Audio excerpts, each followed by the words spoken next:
This is your Unit 2, Week 3, Part 2 of your test.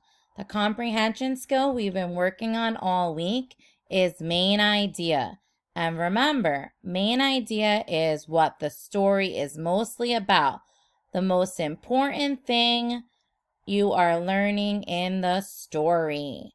So the story for today is the read aloud is All Night Near the Water. That's the title.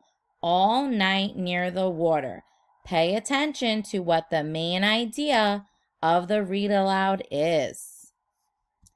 In the golden glow of a summer evening, Mother Mallard leads her ducklings away from the nest in the tall meadow grass to the lake.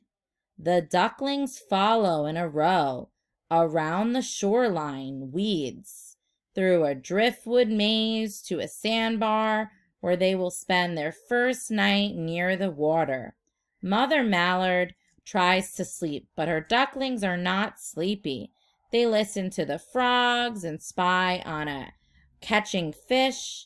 The ducklings watch the dark shapes of bats flying in the twilight.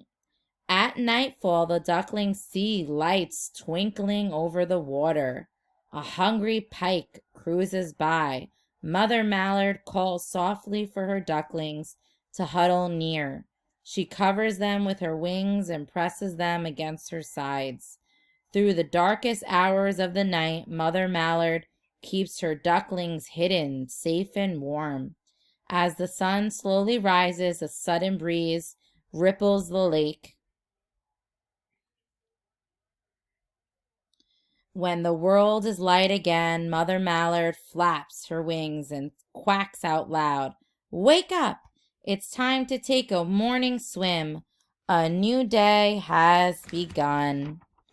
I want you to take the time to re-listen to the story again.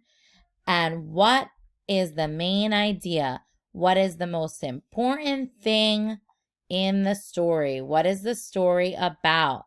On the next slide, you're going to look at the pictures to decide which picture shows what the story All Night Near the Water is about. Take your time and listen to the story again.